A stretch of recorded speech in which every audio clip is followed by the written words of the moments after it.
श्री स्वामी समर्थ. जय जय स्वामी समर्थ. स्वामींचं नाव घेऊन मी या व्हिडिओला सुरुवात करते. हिंदू धर्मशास्त्रात अधिक मासाला अत्यंत पवित्र आणि फलदायी मानले जाते. सन 2026 मध्ये हा पुण्यपर्व काळ ज्येष्ठ महिन्यात आला आहे. याला अधिक ज्येष्ठ मास असे म्हटले जाते. त्याची कालावधी 17 मे 2026 ते 15 जून 2026 असणार आहे. या अधिक मासामध्ये गुरुपुष्यामृत योगाचा शुभ संयोग सुद्धा जुळून येत आहे. यंदा 21 मे 2026 म्हणजेच गुरुवारी आहे गुरुपुष्यामृत योग.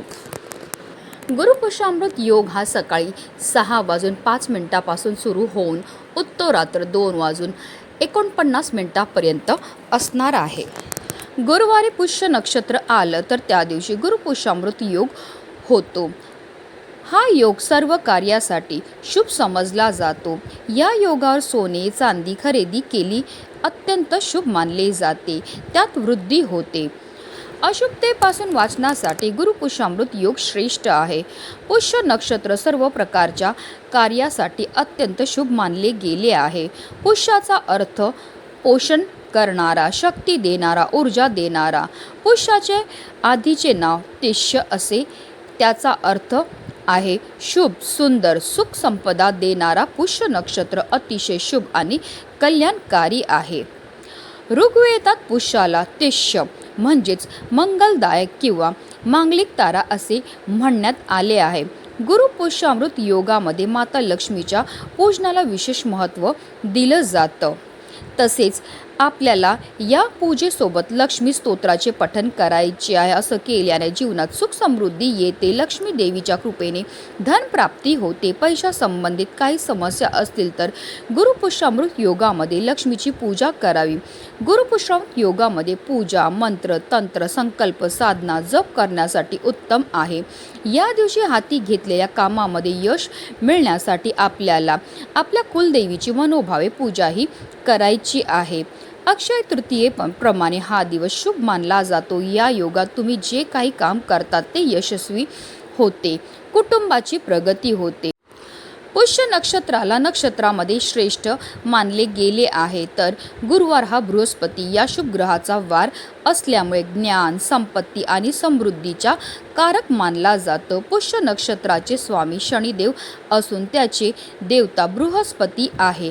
गुरुवारचा संबंध भगवान विष्णू आणि बृहस्पती या दोघांशी असल्यामुळे या दिवशी केलेले कोणतेही उपाय किंवा सेवा अतिशय प्रभावी मानल्या जातात.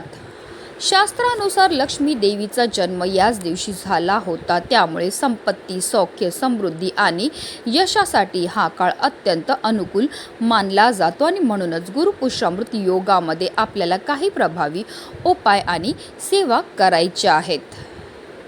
आणि म्हणूनच गुरुपुष्यामृत योगामध्ये तुम्ही सोनं नाही खरेदी केलं तरीही चालेल, पण सोन्याहून मौल्यवान फक्त 2 रुपयाची ही एक वस्तू आपल्या घरी आणायची आहे. ही वस्तू आपल्या घरी आणल्यामुळे अखंड लक्ष्मीची कृपा ही आपल्या घरावर होणार आहे. तिच्या कृपेने आपलं 7 पिढ्यांचं दारिद्र्य नष्ट होऊन आपल्या घराची, आपल्या मुलांची, आपल्या पतीची भरभरून अशी प्रगती होणार आहे. आपली कितीही कठीणातील कठीण इच्छाही पूर्ण होणार आहे. तर ती कोणती वस्तू आणायची, कोणत्या वेळेत आणायची त्याबद्दल सविस्तर आणि महत्त्वाची माहिती मी तुम्हाला या व्हिडिओमध्ये देणार आहे. तो व्हिडिओ पूर्ण पहा.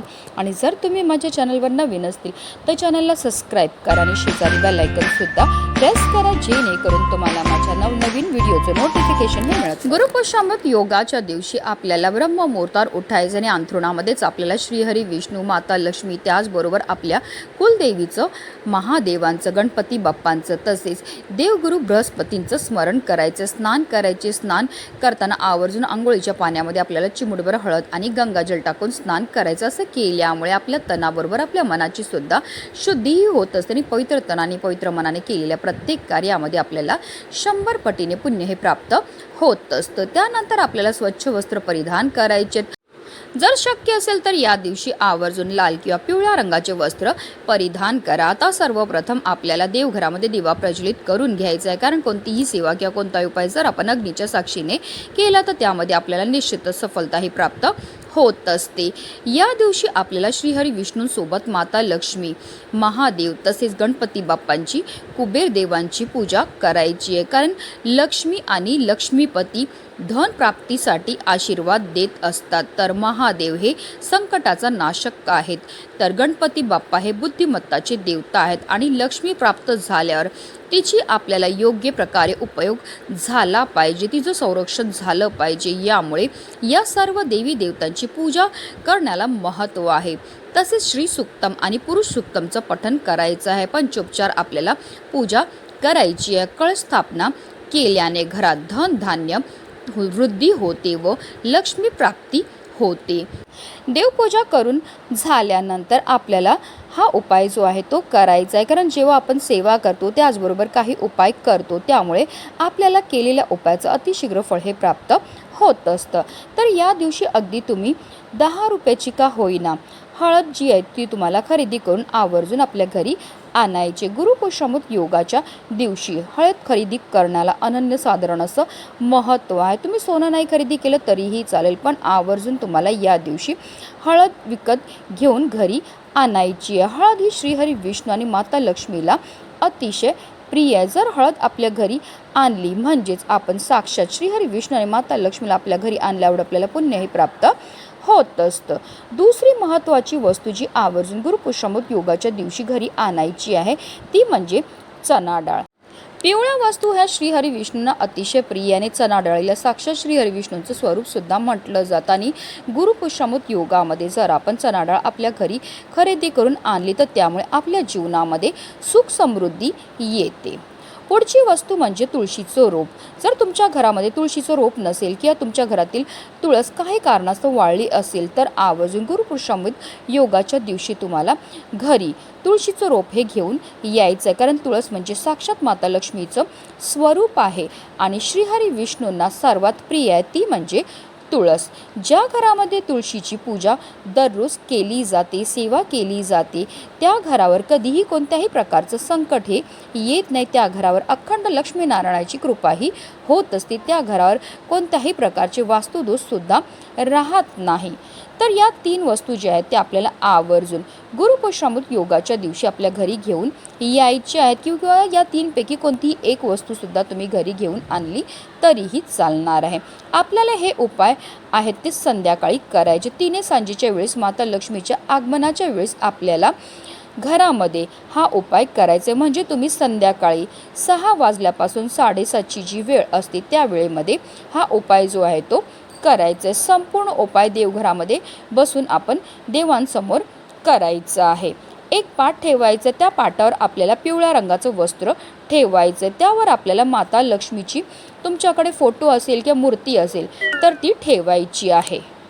त्याचबरोबर गणपती बाप्पा तसेच श्रीहरी विष्णू किंवा तुमच्याकडे कुबेर यंत्र असेल, श्रीयंत्र असेल तर या सर्वांसोबत आपल्याला पाटावर मांडणीही करून घ्यायची, दिवा प्रज्वलित करून घ्यायचे। तसेच तुम्ही ज्या वस्तू खरेदी करून आणल्या आहेत जसं की हळद असेल, हरभऱ्याची डाळ असेल किंवा तुळशीचं रोप असेल, ते आपल्याला एका वाटीमध्ये हरभऱ्याची डाळ आहे, हळद आहे ती काढून घ्यायची आहे।